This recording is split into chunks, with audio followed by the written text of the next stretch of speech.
Saúdo a todos com a paz do Senhor, amém?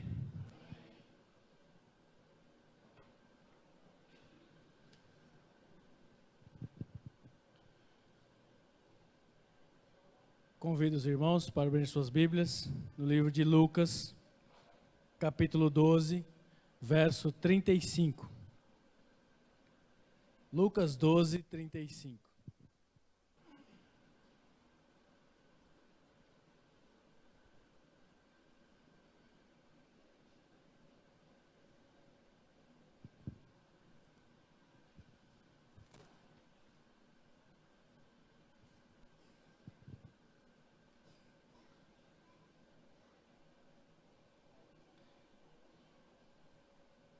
Amém? Diz assim a palavra do Senhor: cingido esteja o vosso corpo e acesas as vossas candeias. Sede vós semelhantes a homens que esperam pelo seu Senhor, ao voltar ele das festas de casamento, para que quando vier a bater a porta, logo lhe a abram. Bem-aventurados aqueles servos a quem o Senhor, quando vier, os encontre vigilantes. Em verdade vos afirmo que há de cingir-se, dar-lhes lugar à mesa e, aproximando-se, os servirá. Quer ele venha na segunda vigília, quer na terceira. Bem-aventurados serão eles, se assim os achar. Sabei, porém, isto: se o pai de família soubesse a que hora havia de vir o ladrão, não deixaria arrombar a sua casa. Ficai também vós apercebidos, porque a hora em que não cuidais, o Filho do Homem virá. Então Pedro perguntou: Senhor, proferes esta parábola para nós ou também para todos? Disse o Senhor: quem é, pois, o mordomo fiel e prudente, a quem o Senhor confiará os seus servos para dar-lhes o sustento a seu tempo? Bem-aventurado aquele servo a quem seu Senhor, quando vier, achar fazendo assim. Verdadeiramente vos digo que lhe se confiará todos os seus bens. Mas se aquele servo disser consigo mesmo: meu senhor tarda em vir, e passar a espancar os criados e as criadas, a comer, a beber e a embriagar-se, virá o senhor daquele servo em dia em que não o espera, e em hora em que não sabe, e castigá-lo-á, lançando-lhe a sorte com os infiéis. Aquele servo, porém, que conheceu a vontade do seu senhor, e não se aprontou, nem fez segundo a sua vontade, será punido com muitos açoites. Aquele, porém, que não soube a vontade do seu Senhor e fez coisas dignas de reprovação, levará poucos açoites. Mas aquele a quem muito foi dado, muito lhe será exigido. E aquele a quem muito se confia, muito mais lhe pedirão.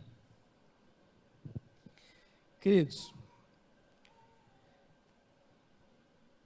quando eu li esse texto, quando eu comecei a meditar sobre essa parábola do servo vigilante, e eu coloquei em oração, falei: Senhor, é tão difícil às vezes pregar a sua volta, não pelo fato da sua volta, mas pelo fato de estarmos nós preparados ou não.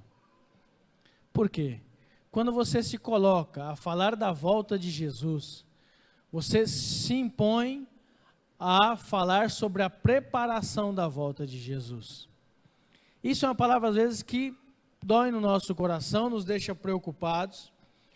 Só que quando o Juliano abre a devocional, lendo o texto de Jeremias e falando o que o povo estava fazendo, e o pecado que estava praticando, adorando a outros deuses, e chamando a exortação para uma vida de santidade. Depois ele lê a passagem de Gálatas, onde fala sobre os frutos da carne, as obras da carne e os frutos do Espírito. O Senhor me confirma essa palavra. Porque, queridos, nós precisamos entender que nós precisamos sempre estarmos atentos e preparados para a volta de Jesus. E quando a gente começa a refletir sobre esse assunto, e quando a gente para pensar com muita sobriedade sobre esse assunto, a gente fica preocupado.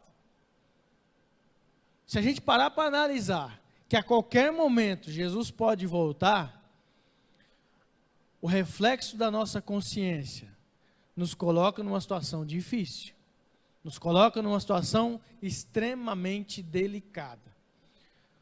Nós temos que entender que não é esse o desejo de Jesus. Jesus não quer voltar aqui para deixar ninguém para trás. O desejo dele não é vir para julgar ou vir no dia do arrebatamento para buscar a igreja e deixar um monte de gente para trás. Porque se fosse isso, o arrebatamento já teria acontecido. Se o desejo de Jesus fosse para vir buscar somente meia dúzia de gato pingado, já tinha acontecido há muito tempo, porque o mundo tem praticado coisas horrendas. Mas eu creio que os tempos ainda são prolongados, porque o amor de Deus Pai e o desejo de Jesus é que todos, ou quase todos, sejam alcançados. Eu creio que o desejo é que todos fossem alcançados. Mas infelizmente alguns, a palavra fala que são filhos do maligno. E os filhos do maligno não herdarão o reino dos céus. Então nós temos que entender que nós somos chamados todos os dias a uma vida de preparação para a volta de Jesus. Isso inclui diretamente o nosso relacionamento com o pecado. Diretamente. Isso influencia direto. Porque se nós não estamos preparados, significa que nós estamos vivendo uma vida de pecado. Então nós temos que entender que, como o Juliano também falou, não existe um justo sequer sobre a terra, que faça o bem e não peque. Eclesiastes 7:20. 1 João 1:8 fala assim, que se nós dissermos que não temos pecado, a verdade não está em nós. Se a verdade não está em nós, somos mentirosos. Então, ou seja, aos olhos de Deus, ninguém está preparado para o arrebatamento ou para a volta de Jesus. Mas nós precisamos ter consciência que a vida de santidade é uma constância, né? Nós temos que estar buscando, como o João comentou também, a gente peca, pede perdão, se arrepende e não peca mais. Se você está todo dia cometendo o mesmo pecado, você não se arrependeu dele ainda. Mas o que quero colocar para vocês aqui, um exemplo bem claro, daqueles que já são empregados, e a palavra cita sobre essa passagem, porque tem aquele ditado que fala assim, quando o gato sai, os ratos toma conta, faz a festa, né? E nós muitas vezes vivemos assim. Quando o patrão não está do lado, a gente deixa de fazer o serviço. A gente deixa de fazer as obrigações, porque acha ilusoriamente que ninguém vai perceber. Digo ilusoriamente pelo seguinte, porque quando você é dado uma tarefa para você, isso acontece muito, eu vejo muito isso acontecer. Você dá uma tarefa para a pessoa e vira as costas e passa uma semana sem vê-la. Qual vencer aquela semana, você chega lá, você vê na hora que ela não fez o que era para ser feito. Não adianta. É tampar o sol com a peneira. E muitas vezes nós fazemos isso. Muitas vezes nós tampamos o sol com a peneira ao falarmos da volta de Jesus. Por quê? Nós, às vezes, cantamos aqui até que Ele venha. Mas nós não estamos preparados para a volta de Jesus, infelizmente. Por quê? Quando a gente, falando mais uma vez da vida de servo, quando você é funcionário ou empregado. Tem algumas funções, aqui a palavra fala que quanto mais você é de confiança, mais você é exigido. Ou seja, às vezes você chega num ponto, numa determinada situação do seu emprego, onde se você não fizer a sua parte, os outros não vão ter o que fazer. Se você não fazer a sua parte, os outros não vão receber nada. Um exemplo claro, meu patrão pode ficar 2 anos sem vir na fazenda. Se todo mês eu não fazer minha parte, não vai ter pagamento de funcionário, não vai ter pagamento das contas da empresa, não vai ter alimento para ele se alimentar. Ou seja, nós temos que fazer a nossa parte. Quando você é mais exigido, você acaba às vezes tendo que se dedicar mais e mais. Mas isso faz parte. Com Deus não é diferente. Quando Deus coloca uma função sobre a sua vida, e você reconhece ela no seu coração, você passa a ser mais exigido. Ou seja, quando Deus coloca para você assim, bom, semana que vem você vai fazer o devocional, automaticamente, se você absorveu isso como vontade de Deus no seu coração, você vai buscar na palavra mais e mais para fazer um devocional digno de ser ouvido pelo Senhor. E nossa vida é desse jeito. Quando a gente é exigido de alguma coisa e quando é colocada uma responsabilidade sobre nós, ou nós fazemos ou deixamos de fazer tampando os buracos. Chega uma certa fase da vida que a gente só quer fazer aquilo que é extremamente obrigado a fazer. Quer um exemplo? A dona de casa. Por muitos anos ou por muitas pessoas não é reconhecido o trabalho da dona de casa. Mas se ela não levantar cedo e não limpar a casa vira uma baderna. Se na hora das 10, 11 ou meio-dia não fizer o almoço, ninguém vai comer. Se ao final do dia ela não passar a roupa, ninguém vai usar a roupa passada, ou lavada, ou limpa. Só que muitas vezes, muita gente não reconhece isso. E é para mim um dos trabalhos menos reconhecíveis. Por quê? Porque acontece dentro da nossa casa. E quando falamos de Deus, das coisas lá do alto, muitas vezes nós também só fazemos aquilo que é obrigação. Muitas vezes. Como o Juliano falou de vir à igreja. Eu vou à igreja porque tenho que ir. Agora batizei e sou obrigado a ir para a igreja. Eu vou ao culto porque senão vão ficar me cobrando. Às vezes a gente cobra, não por mim, mas por vocês. Por quê? Porque eu desejo do fundo do meu coração que todos tenham um relacionamento íntimo com Jesus Cristo. Então quando a gente pensa assim, eu vou porque sou obrigado a ir, eu sempre falo, você está no lugar certo, mas pelo motivo errado. Você está vindo onde você realmente deveria vir, mas não com o pensamento da forma que tinha que ser. E estarmos preparados para a volta de Jesus, nos implica a reconhecermos o amor de Deus e queremos estar sempre mais próximos dele. Por quê? Às vezes nós nos distanciamos de Jesus. Nós não queremos fazer a vontade do Pai. Não somos bons servos. Nós às vezes só queremos fazer algo como estando sendo observados. É a mesma reflexão do trabalho. Alguém está olhando, eu vou fazer. Ninguém está olhando, eu vou sentar e vou ficar no WhatsApp. Vou ficar assistindo vídeo no YouTube e não vou fazer nada. Isso é lamentável, porque assim, mais cedo ou mais tarde, aquilo que está oculto vem à tona.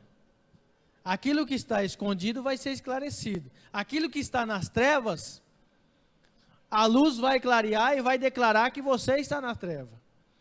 Então, quando você não quer fazer, ou se esconde, ou brinca de fazer, isso mais cedo ou mais tarde vem à tona. Qual de vocês que não tem responsabilidade, por exemplo, fulano vai lá e faz aquilo, e você enrola, e a pessoa chega e você não fez ainda. Você não está enganando ninguém, a não ser a você mesmo. Porque eu passo por isso várias vezes por mês, quando eu percebo que você percebe que a pessoa só faz quando você está perto, só toma uma atitude diferente quando você está vendo. Se você não está vendo, nada acontece. E tem que ser o contrário. Para mim a responsabilidade é muito maior quando o patrão ou o mestre não está do lado, porque o mestre estando do lado, ele toma as decisões que precisam ser. Por exemplo, os discípulos, quando Jesus estava do lado, tudo era muito mais fácil. Quando o mestre estava junto, era muito mais prazeroso e gostoso, porque eles sentiam a segurança de ter um mestre do lado. E quando o mestre não estava, eles sentiam as dificuldades. Tem um exemplo claro que o pai de um menino chegou em Jesus e falou: mestre, meu filho está endemoniado, e levei para os seus discípulos, e eles não conseguiram expulsar os demônios. Então Jesus foi e repreendeu aquele demônio, e ele libertou a criança.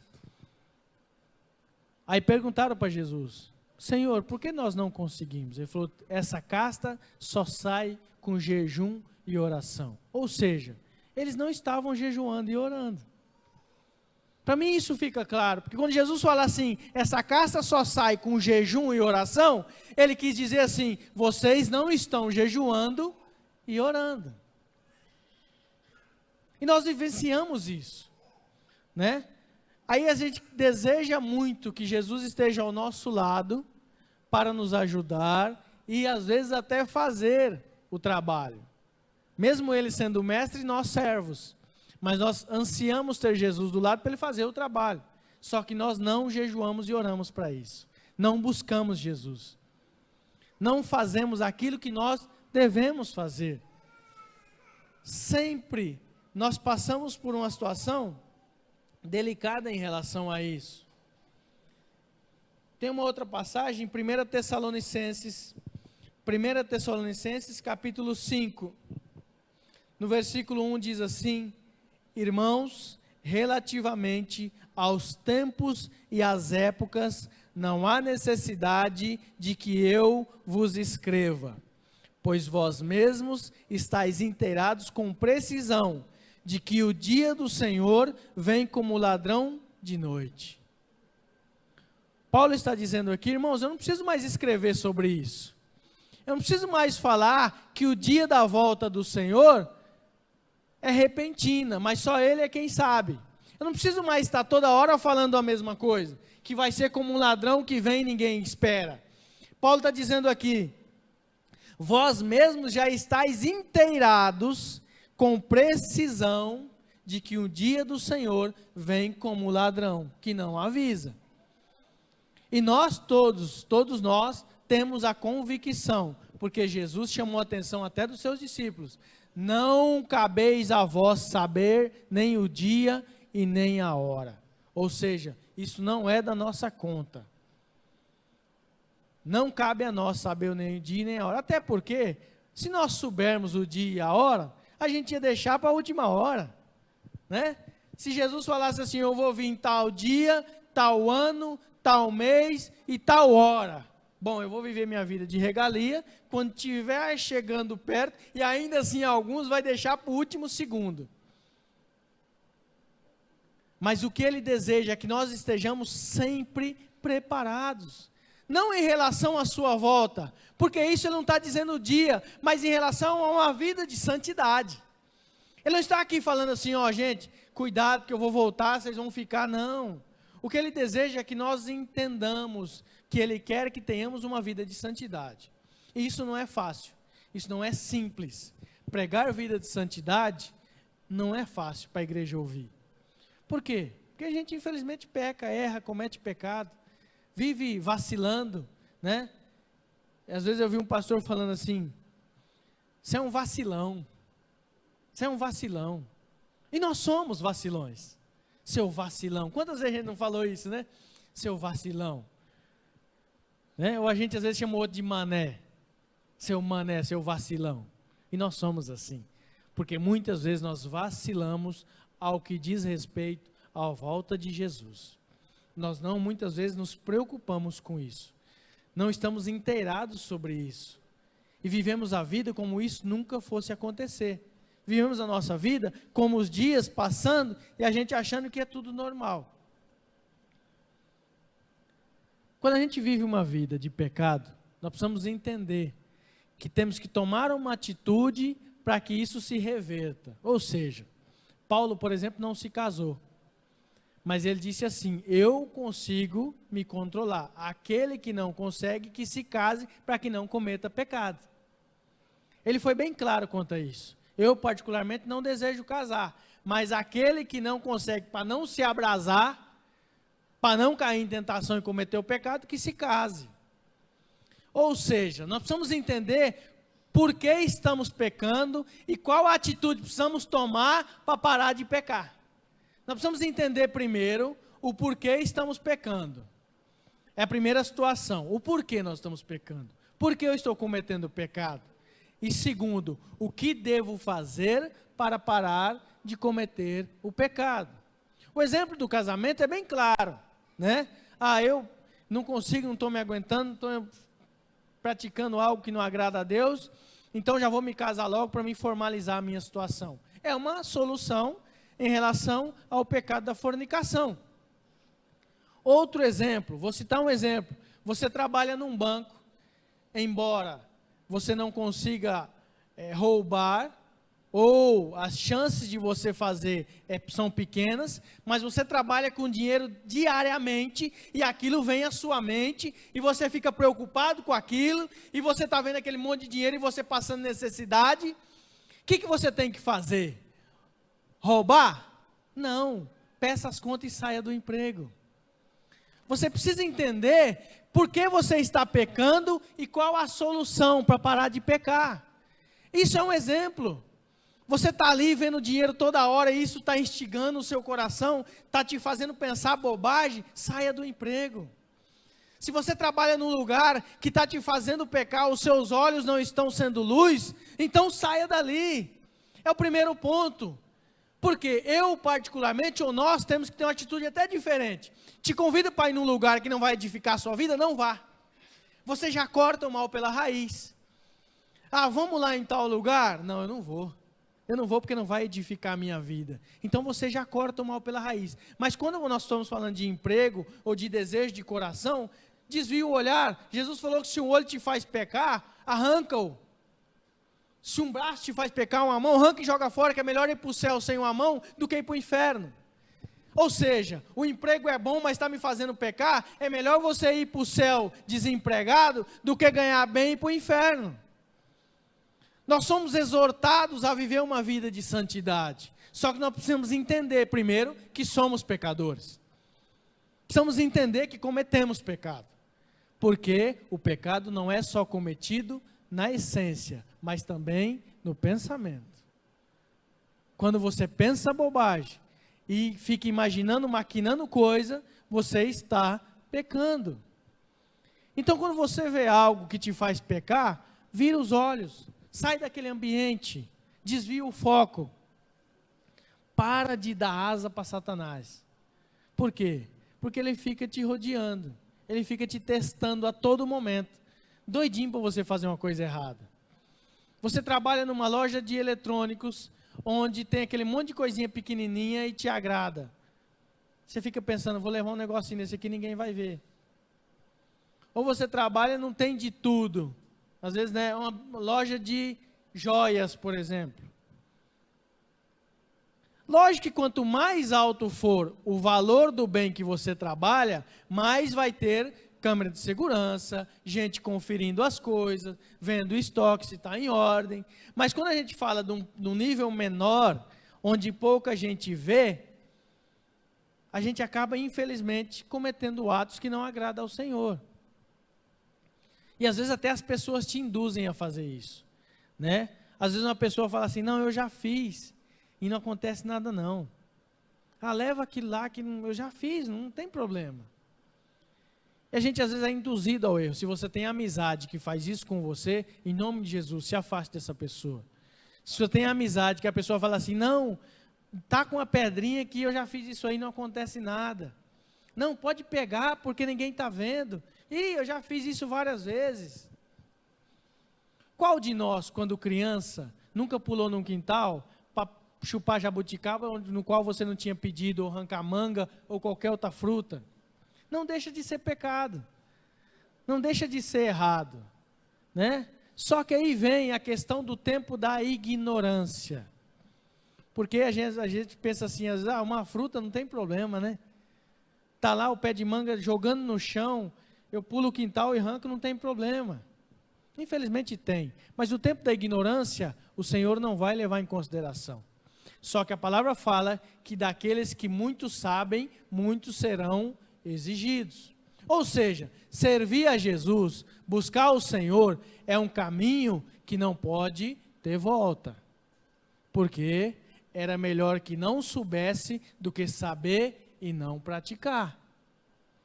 Melhor seria viver na ignorância do que abrir-se os olhos e querermos retroceder. Uma coisa é você fazer algo sem saber que é errado. Outra coisa é você cometer o erro sabendo que não pode fazer. E todos nós temos essa consciência, né? O que nos coloca a pensarmos sobre isso. Hebreus capítulo 12.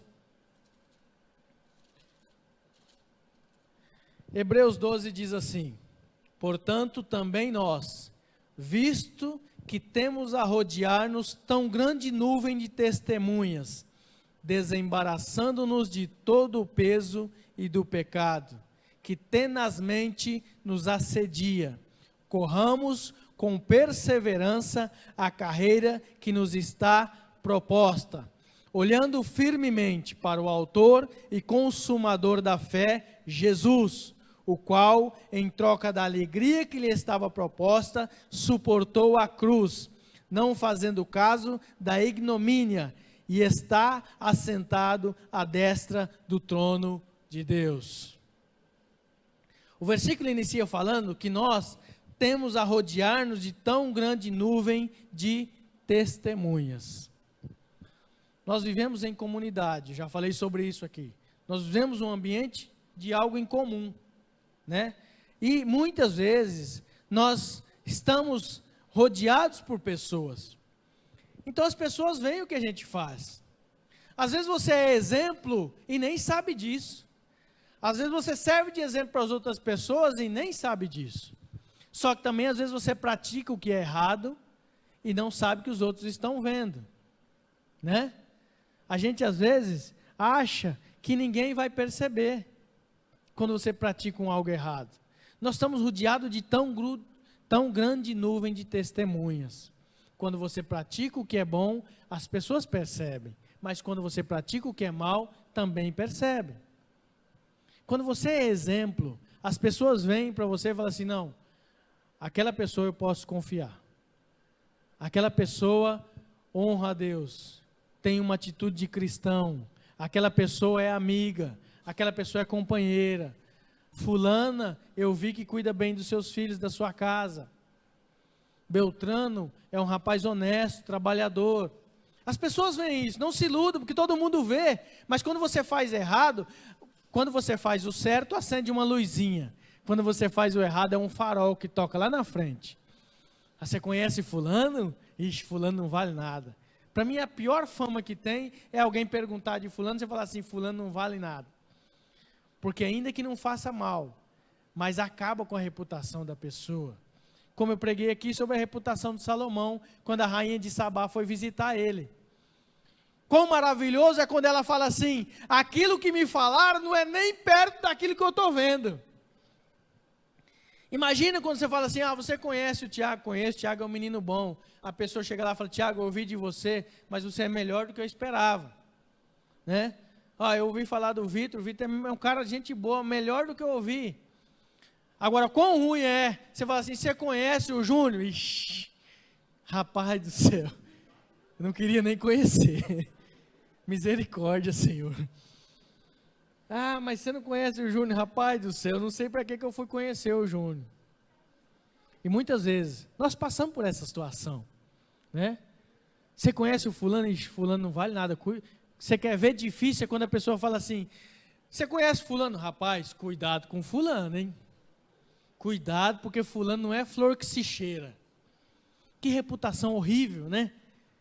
Porque a gente é rodeado de testemunha. Às vezes nem sempre aconteceu comigo, mas o fato de eu ver o que a pessoa fez, eu já vou informando logo de cara: cuidado, cuidado que você pode se ferrar. Então, querido, nós somos rodeados por tão grande nuvem de testemunhas. Muita gente está vendo o que você está fazendo, o que você está falando, o que você está praticando. Mas aí, na continuação, fala assim, ó: desembaraçando-nos de todo o peso e do pecado que tenazmente nos assedia. Qual de nós nunca passou por uma situação? Vou citar um exemplo. Quem gosta de pescar aqui, levanta a mão. São poucos que gostam de pescar. Mas você quer ver terrível? É quando você está num lugar que tem um monte de linha e aquilo embaraça. Misericórdia, aquilo é terrível, é horrível. Você chega ao ponto, sabe de fazer o quê? Cortar a linha e falar assim, eu vou pôr uma linha nova porque não tem mais jeito. Para mim é o maior exemplo de desembaraçar uma coisa difícil, para mim é linha de anzol, linha de pescar.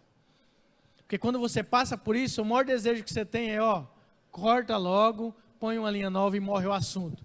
O pecado não é diferente, porque ele vai te enrolando, vai te entortando, vai te usando, você vai praticando como uma mentira. Começa com uma, vai com duas, vai com três e vai aumentando. Daqui a pouco você está embolado, como uma teia de aranha. Você está flertando, até que está embaraçado, não tem mais jeito. A palavra fala desembaraçando-nos de todo o peso do pecado. Só que muitas vezes nós precisamos entender que para embaraçar, você tem que estar no meio, né? Você tem que estar no meio, senão você não vai embaraçar. Mas se já que embaraçou, a palavra nos instrui a desembaraçar. Uma vez eu inventei de pegar esses fios aqui, não tinha essa caixa ali, estava aqui, e eu cheguei um pouquinho antes, falei, vou desembaraçar esses fios. Não é difícil, mas leva tempo. Você tem que ter atenção, e vai, puxa um, passa no meio do outro, e vai tirando, até que você consegue. E a palavra nos atesta que pelo sangue de Jesus, nós conseguimos nos desembaraçar de todo o pecado. Só que nós precisamos ter entendimento disso. Por quê? Não adianta a pessoa chegar em mim e falar, irmão, eu não consigo, não estou conseguindo. Jesus falou assim, essa casta só sai com jejum e oração. Ou seja, se jejuar e orar, sai. Se jejuar e orar, vai sair. Mas nós às vezes não queremos embaraçar, esse é o problema. O problema é que às vezes o trem é bom, é gostoso, e eu não quero sair. Eu não quero fazer parte de outra vida, tá bom assim, para que eu vou deixar isso? Queridos, desembaraçar, às vezes significa cortar a linha. Às vezes significa cortar a linha. E às vezes eu falo aqui, às vezes de mesmo amizade que não edifica a sua vida. Não quero que você seja inimigo de ninguém. E às vezes você precisa usar a sua influência para conquistar o seu amigo para Jesus. Mas se o seu amigo está te levando para fora de Jesus, aí você tem que cortar a linha. Porque o alvo é conquistar amigos para trazê-los para Jesus. Mas se o seu amigo ou sua amiga está fazendo o contrário, está te levando para longe de Jesus, aí, meu irmão, pega a linha e corta, põe uma linha nova. Cuidado com o que diz respeito a pecado, a embaraçar e fazer aquilo que não agrada a Deus, mas a sua carne está feliz. Às vezes sua carne está dando risada. Está gostoso. A volta de Jesus é como um ladrão que chega sem avisar o dono da casa. Se não estivermos preparados, nós seremos deixados para trás. Nós assistimos aquele filme aqui no dia do carnaval. Vai ser daquele jeitinho, como um relâmpago que nasce no Oriente e aparece no Ocidente. No linguajar dos jovens, já era, meu irmão, já era.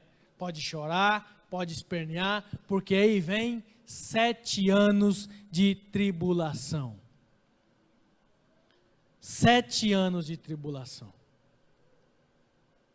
Então nós temos que entender que nós temos que estar preparados. É difícil, não é fácil.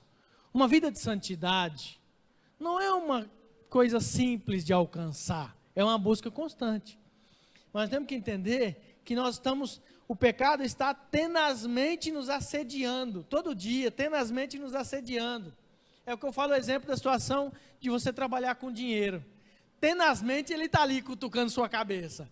Vira e mexe, está te cutucando. Você desfia o foco, mas está te cutucando. Você está passando necessidade, está trabalhando do lado de um monte de dinheiro. O pecado é assim. O pecado é desse jeito, né? Ninguém está vendo, eu vou pegar isso, eu vou pegar aquilo. O pecado faz isso com a gente. Nos assedia tenazmente. Mas aí vem a conclusão. Corramos com perseverança a carreira que nos está proposta, olhando firmemente para o autor e consumador da fé, Jesus Cristo, o qual, em troca da alegria de lhe estava proposta, suportou a cruz, não fazendo caso da ignomínia, e está sentado à destra do trono de Deus. Ou seja, Jesus, em troca da alegria que estava proposta, ele foi até a cruz do Calvário por mim e por você. Ele precisava disso? Ele precisava disso? Não. Jesus não precisava disso. Mas nós precisávamos. A maior explicação que eu tomei por conhecimento foi quando eu li, estudando a palavra, a passagem das 10 pragas do Egito, que o pastor pregou aqui domingo passado, né? Quando você lê a 10ª praga, que é a instituição da Páscoa, qual que foi a ordem? Mata um cordeiro santo, não santo, puro, que não tenha nenhum defeito, e passa o sangue nas ombreiras da porta, porque quando eu vier e ver o sangue do cordeiro, não vai acontecer nada dentro da sua casa. O que Jesus fez?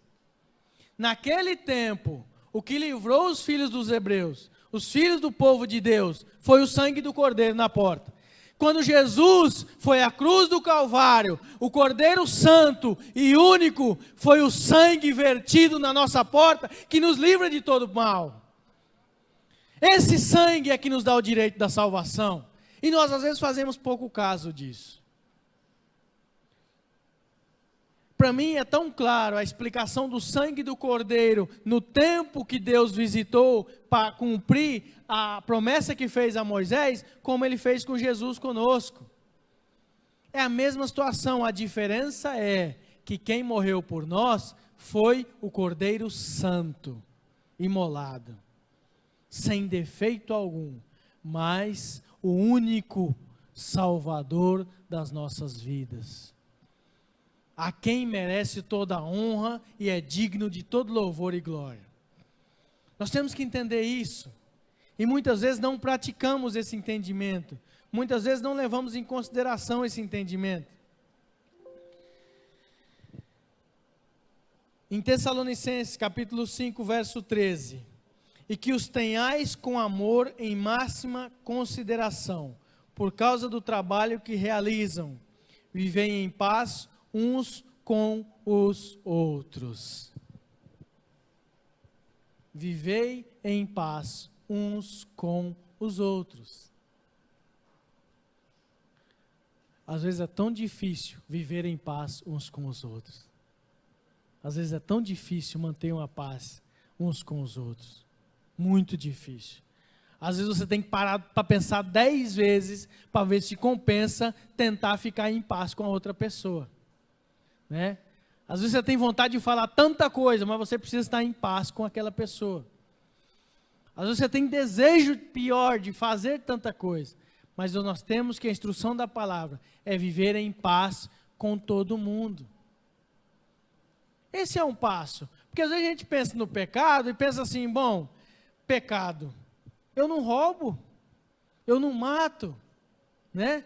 Eu não taco pedra na casa de ninguém, mas eu vivo em paz com todo mundo? Eu tenho vivido em paz com os meus irmãos, com aqueles que estão à minha volta?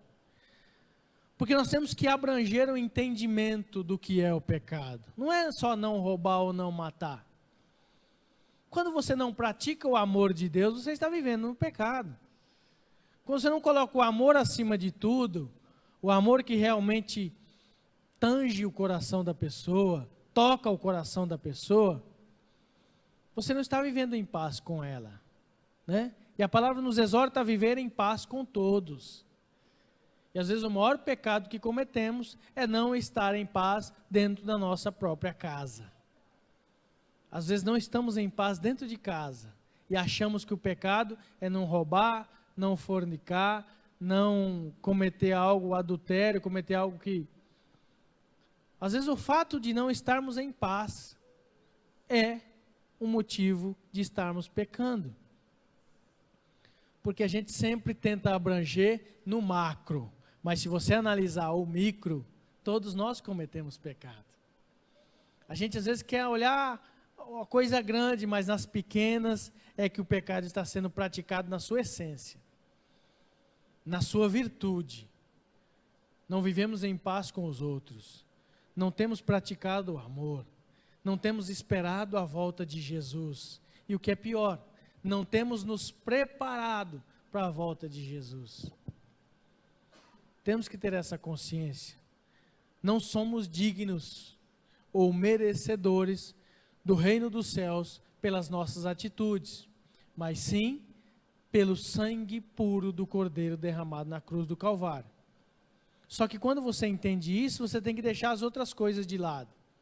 Você tem que fazer uma escolha. Viver uma vida de retidão é uma escolha.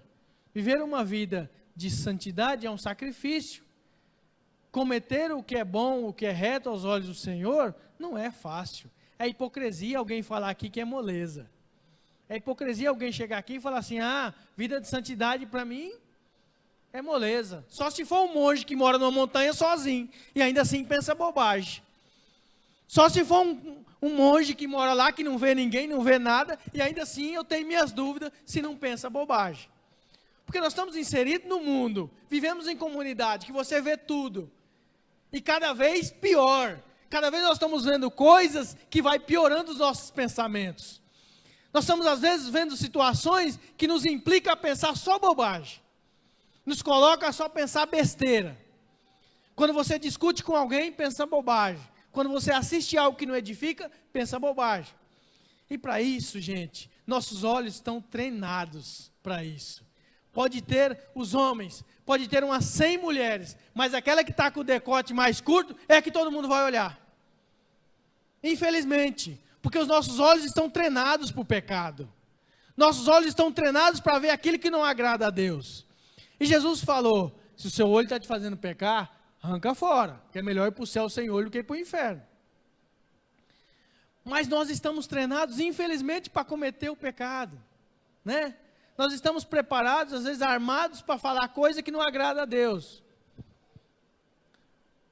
Às vezes a gente comete tanta bobagem ao falar coisa que não edifica a nossa vida. Às vezes a gente não vive em paz dentro de casa e acha que é normal. Qual casal, qual casamento que não passa por dificuldade? Todos os casamentos passam por dificuldade. Uma vez conversando com uma pessoa mais experiente do que eu, ele falou assim, Júnior, calma, que isso só muda de endereço. Isso só muda de endereço. Todo mundo tem dificuldade em casa. Por que eu citei o exemplo dos casais? Porque aqui tem muitos filhos que não casaram ainda, mas vê o que acontece com seus pais. E quando vocês casarem, não vai ser diferente. Porque o dia a dia, às vezes, nos deixa meio que chateados, digamos assim. E às vezes a gente enfrenta dificuldade. Só que nós temos que ter sabedoria. Porque o pecado tenazmente nos assedia. Então, quando você está passando por uma dificuldade dentro de casa, você não tem direito de procurar algo fora. Você não tem o direito de fazer algo que machuca a pessoa. Mas nós às vezes fazemos. Não no caso da traição, na questão de realmente cometer algo que... Mas eu falo assim, às vezes de não querer nem conversar com a pessoa, né? Não querer nem falar com ela. Que vida de paz é essa? Viver em paz com todos, mas dentro de casa eu não converso com ninguém. Né? Vamos viver em paz com todo mundo? Vamos. Mas não, dentro de casa não. Com meu irmão não tem jeito de ter paz. Com a minha irmã não quero saber. Com a minha mãe e o meu pai nem se fala. Às vezes nós temos exemplo dentro de casa. De pessoas que, eu falo dentro de casa mesmo, que não quer nem conversar com o pai. Que vida de paz é essa? Vive com o coração amargurado, porque às vezes o pai machucou, ou a mãe machucou, ou o irmão machucou, vive tão triste e amargurado dentro de casa, ao ponto de até nem querer ir para casa. Nem querer ir para casa. Né? A gente vivencia isso dentro da nossa casa. Minha irmã hoje acha que vive numa clausura.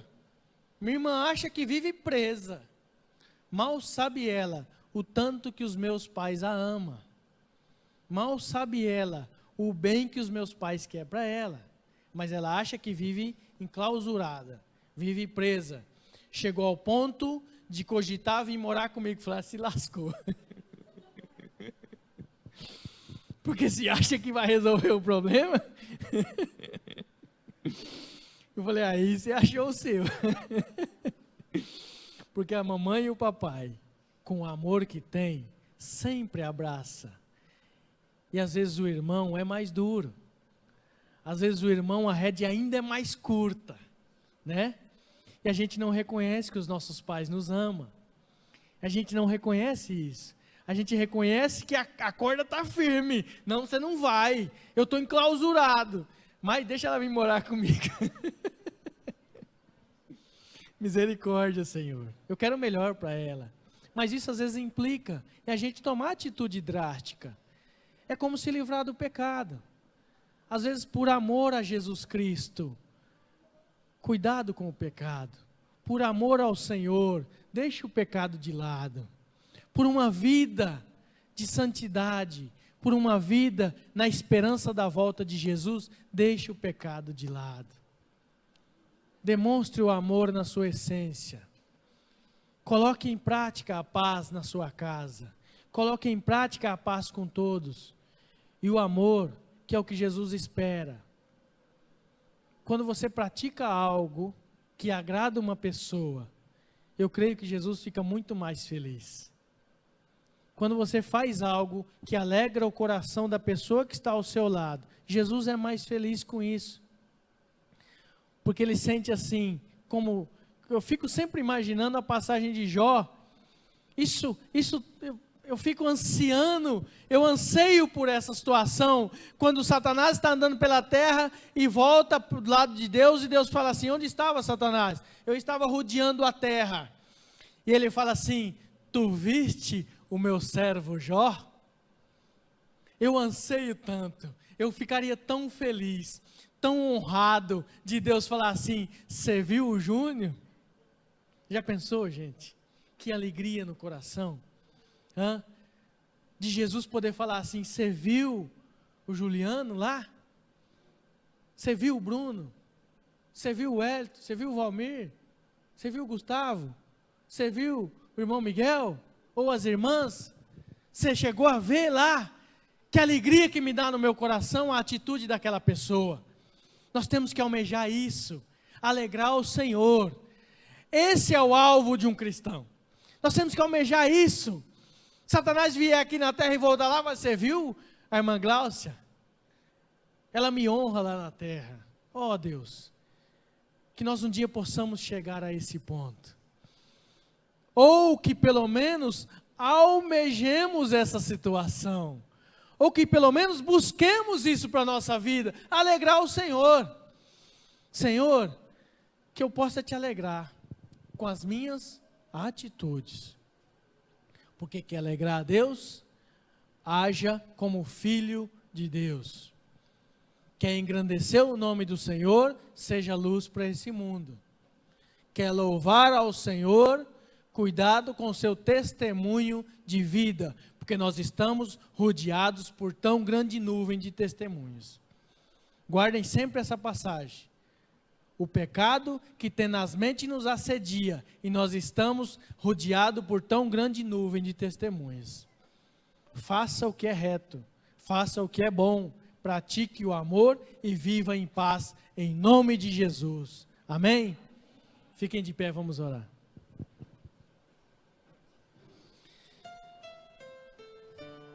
Senhor, mais uma vez quero te agradecer, ó Pai, pela sua palavra, Senhor. Ó Deus, às vezes ela vem com uma certa dureza, Senhor. Às vezes ela serve para a correção, mas o pai que ama o filho, corrige para que ele faça o que é reto, Senhor. Que a sua correção, Senhor, seja vista com bons olhos pelos nossos corações, ó Deus. Que nós possamos praticar aquilo que é reto diante do Senhor. Ó Pai, a nossa carne é fraca, Senhor, e o Senhor sabe disso. Por isso, em nome de Jesus, revista-nos com seu manto sagrado, ó Pai, com a couraça da justiça, Senhor. Ó Deus, prepare os nossos pés com o evangelho da paz. Deus bendito, que nós possamos, ó Pai, estarmos voltados somente para o Senhor, ó Deus. Nós às vezes não te agradamos, Senhor, com as nossas atitudes, ó Pai.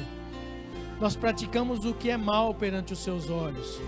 Mas em nome de Jesus, perdoa os nossos pecados, ó Pai. Perdoa aquilo que temos feito de errado, Senhor. Que nós possamos olhar só para o Senhor, que é o autor e o consumador da nossa fé. Que os nossos olhos, Senhor, estejam voltados para o que é bom, ó Deus. Que a nossa boca fale aquilo que te agrada, Senhor. Que o nosso coração pratique o amor verdadeiro do Senhor, ó Deus. Instrua-nos, ó Pai, dá-nos a sabedoria dos céus para tocar a vida que pertence ao Senhor. Ajuda-nos, ó Pai, a fazer o que é bom, Senhor. Que toda vontade de Satanás caia por terra em nome de Jesus. E que nós possamos honrar o Teu nome, ó Deus. Que as nossas vidas estejam realmente voltadas para o Senhor, ó Deus. Muito será cobrado daquele que muito tem, ó Pai. E nós ouvimos a Tua palavra, Senhor. Então, Senhor, que a nossa vida esteja voltada para o Senhor. Esteja nos abençoando e confortando os nossos corações, ó Deus. Na certeza do Seu amor, porque não precisa mais demonstrar, mas temos absoluta convicção de que o Senhor nos ama. Por isso, ó Deus, te agradecemos, ó Pai, porque o Senhor está ao nosso lado. O Santo Espírito do Senhor repousa sobre nós. Louvado seja o santo nome do Senhor. E que a Tua presença, Senhor, esteja sempre ao nosso lado. E que o pecado que nos afasta de Ti seja caído por terra em nome de Jesus. E que a nossa vida esteja voltada para o Senhor, para a honra e glória do Senhor. Eu te louvo e te agradeço, em nome do Seu Filho amado, Jesus Cristo. Amém, Senhor. Amém. Queridos, vão todos em paz.